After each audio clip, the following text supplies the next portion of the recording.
Stories from Kenya with a video. It says why no one can save Kenyans from the Ponzi schemes. Sijaona hii video bado, but I think one reason is the poverty. Ukinipatia option ya move out kutoka kwa mzazi jamani, juu nimeshinda jua kali kutoka asubuhi. Hey! I will take it. It's not necessarily my fault. It's because the system is set up in such a way that it puts a lot of people down, and those people are desperate. Reportedly made losses amounting to... Move on to the next story. Kenyans have yet again reportedly made losses amounting to millions of shillings by falling prey to an online Ponzi-like... Hingine ilikuwa inaitwangaje? Sasa world coin ni scam lakini jubeste yangu ataniua. Scheme disguised as... My brother from Mombasa ataniua lakini ni sawa.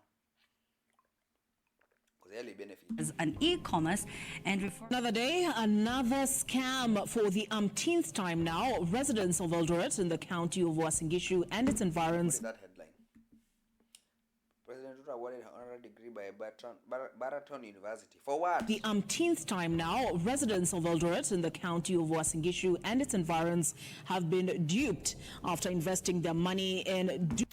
Especially hizi za mashinani hizi. Mnaambiwa ati tunawapeleka sijui wapi. Jamani. dubious companies aided by church leaders.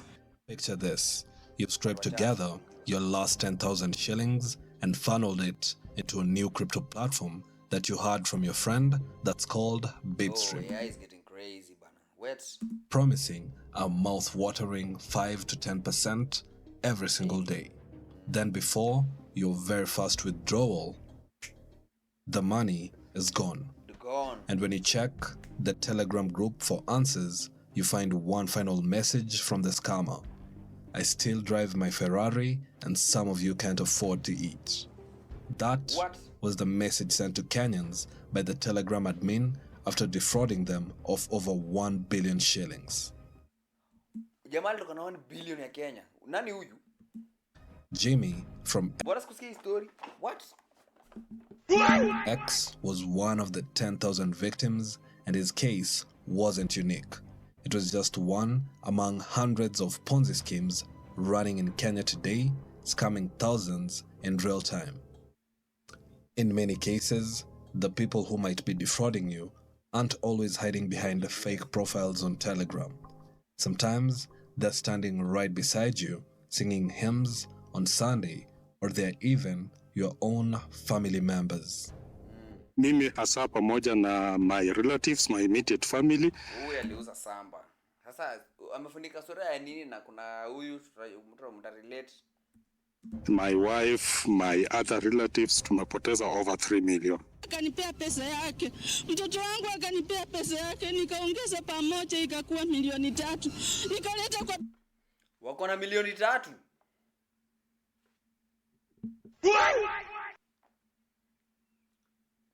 Kenya uko na pesa. Nikisema sina pesa niko peke yangu. Biashara ya Ambrose amepotea na pesa ya wenyewe. More recently, on April 14th, 2025, CBEX, a fake AI-powered platform promising to double investors' money in just 30 days, sent shockwaves when it collapsed overnight. Users across Kenya and Nigeria woke up to frozen accounts with empty balances and a vague corporate statement blaming a cyber attack, technical irregularities, and yes, even Donald Trump's tariffs, which basically it's all the bullshit that you see on news. Translates to, we've taken your money, good luck getting it back. According to reports, CBEX vanished with a staggering $800 million. If accurate, that's over 112 billion shillings. On TikTok, the aftermath played out in real time. Victims posted tearful videos, some having lost everything. The shocking part, right underneath those very videos, in the comment section, new Ponzi schemes were already being advertised, and Kenyans were asking how to join them. Even worse, despite the billions... What? comment section ya hiyo video tu. Stolen and countless of lives devastated, perpetrators rarely face justice in Kenya. In this episode, we'll look at exactly how these scams work, and most importantly, the uncomfortable truth about why it's almost impossible to save Kenyans from the endless cycle of Ponzi schemes. Oh, doing the Lord's work. Be sure to like the video if you enjoy it and subscribe to the channel for more eye-opening stories from Kenya. Nice. A Ponzi scheme is a deceptive investment scam that promises unusually high returns with little to no risk, but behind the pitch, there's no real investment happening. Something that promises you high returns, low risk, quick time is always a scam. Those are my 3 rules. Tangu nifanywe ile kitu, wala sitaki mchezo. Quick time, high returns, low risk. Inabiti criteria yote, I don't want it. Instead of generating profits from actual economic activity, the scheme pays early investors using money from new ones. This creates an illusion of a profitable and well-run business, when in reality it's just a money shuffle designed to buy time and lure more victims. The scheme is named after Charles Ponzi, who in 1920 promised investors 50% returns in just 45 days, claiming to profit from an arbitrage in international postal coupons. He ultimately defrauded more than 40,000 people, amassing over $15 million. 15 million in 1920. The sheer scale of the operation and the media frenzy it triggered made his name permanently synonymous with this style of fraud, even though the scheme itself had existed long before he came along. When CBEX promised returns of 100% per month, they were essentially claiming that they could double your money in 30 days. If someone invested 10,000 shillings and kept reinvesting the principal and the profits every single month, they'd end the year with over 40 million shillings. 40 million kutoka kwa 10k. Sadi ufanye tu mathi yako tu ya kichwa ujue hii kitu ni upuzi. That's not just unrealistic, it's mathematically impossible for any legitimate business, let alone an investment vehicle. Unless you're insurance betting,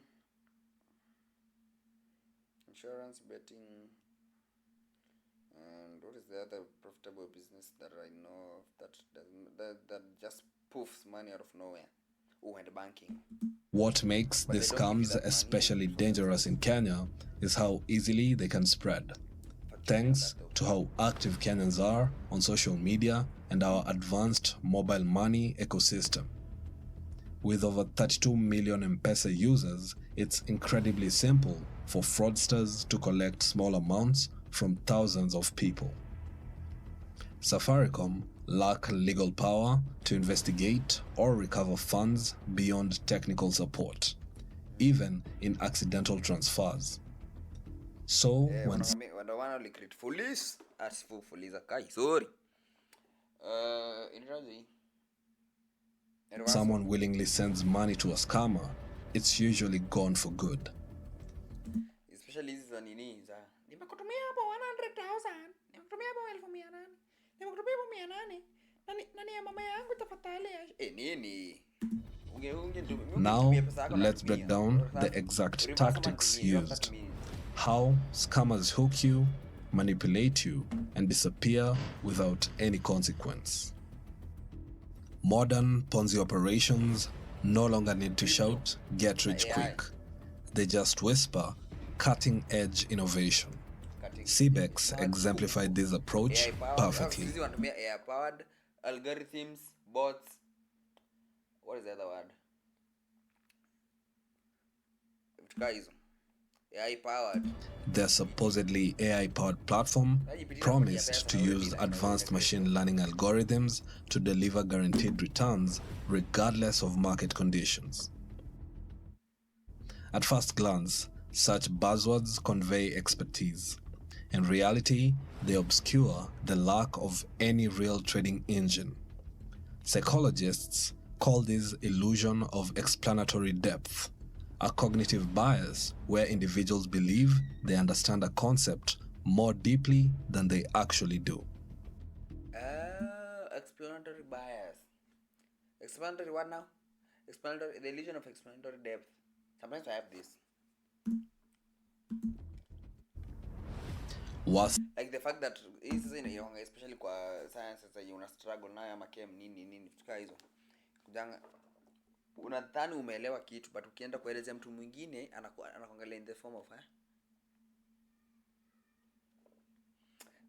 the measure of how well you know a concept is how easily you can explain it to a person in any way, shape or form. Still, these schemes thrive in Kenya's regulatory grey area. Jurisdictional overlaps between the Capital Markets Authority, the Central Bank of Kenya, and the Directorate of Criminal Investigations mean that accountability often vanishes in bureaucratic red tape. The hope is that government agents... Kwanza bureaucracy ya Kenya inaanga tu upuzi. Unaenda kwa ofisi fulani nakwambia si ofisi yangu. Kwenda tu ID, unaambia uenda kwa chief anakwambia uenda kwa DO. DO anakurudisha kwa chief anakwambia urudi kwa DO. Unashindwa why are we doing wraparounds? Like the DCI will come in and intervene along with hundreds of others, hundreds of millions, if not more than $1 billion has been lost here, and the man behind it is nowhere to be found. As a result, victims are often sent in cycles, with each agency disclaiming responsibility. Modern Ponzi schemes don't just sell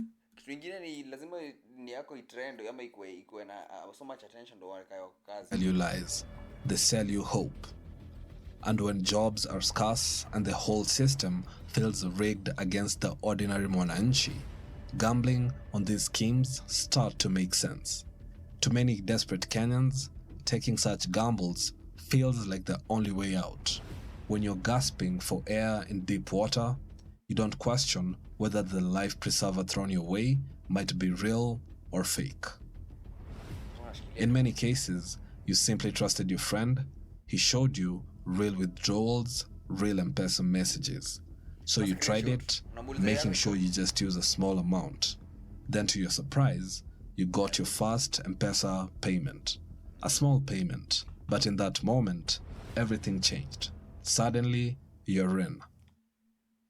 And before long, many go from skeptic to believer, investing almost all they can and even recruiting others, thinking they've finally found an opportunity to escape the matrix.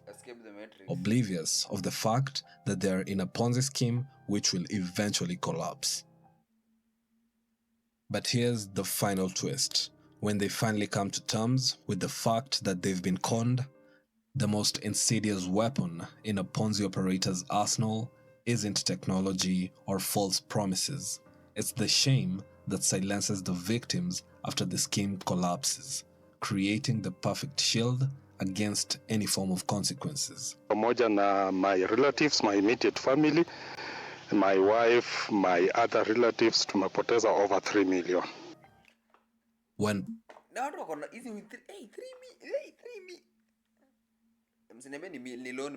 Ponzi schemes collapse, the predators don't run. They pivot. Instead of vanishing, the smartest ones switch into predatory mode again, targeting victims while they are emotionally raw, using what's known as a recovery scam. CBEX is a perfect example. After crashing hard, instead of ghosting or insulting users like some Ferrari-driving admins, they dangled one last chance to recover lost funds if you paid a verification fee. If your account had $1,000 or less, deposit $100 to verify. More than that, deposit $200. This is predatory. This is among the most evil human beings in the world. What? Wana double back mtu nini? When people are desperate to recover losses, all logic fades away. Hope hardens into stubbornness, and scammers exploit this vulnerability. Psychologists call this the sunk cost fallacy, a cognitive trap where we cling to decisions because of what we've already invested, even when logic screams that continuing is futile. It's why someone might pour more money into a failing business, stay in a toxic relationship for years, or chase a bad investment deep into the red. Even when the rational move is to cut your losses, you can't. Emotionally, it feels like abandoning your money. And in that space, that moment of weakness, they strike again. The shame of losing money to scammers, then giving them more money to scam you again, is so embarrassing, victims can't create awareness by speaking up. Mimi nimepoteza karibu 7 million in total. This man and karibu 7 million in total. This man, an influential figure in Eldoret town, who asked for anonymity, says he is both afraid and ashamed to face his family in the wake of the 7 million shillings loss he suffered. Eldoret mko na pesa, 3 million, 7 million, ndo nasikia zimepotea hapo. What? When Ambrose disappeared with the money he had sourced from his own savings, his families, and his friends. But perhaps the most devastating variant of Ponzi schemes in Kenya preys on religious communities and spiritual trust. In Eldoret, Springmark investment was orchestrated by Ambrose Makech Abuti. By August 2024, Ambrose had collected 2.4 billion from over 300 congregants, all lured by an 18% monthly return. As a respected church member, Ambrose gained access to congregations through endorsements from the church leaders themselves, who are either deceived.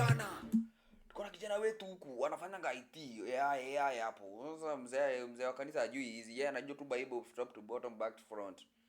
Tuko na kijana anafanyanga mambo ya AI ndio tunakula sasa. Ukipatia pesa yako, tunaleta kwa kanisa yenu. Nini? Hivyo watu wanaskamiwa.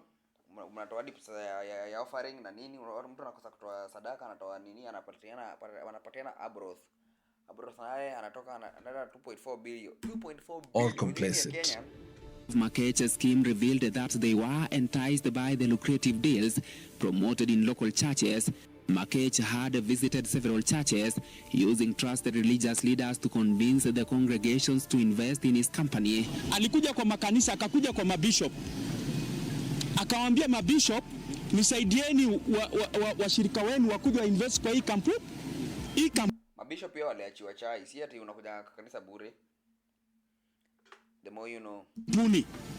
Na watapata 18%. Sasa alitumia kanisa ili kupata pesa.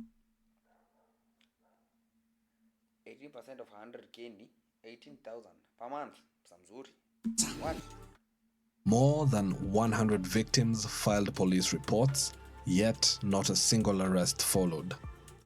According to victim testimonies, officers shielded Ambrose from his own congregants.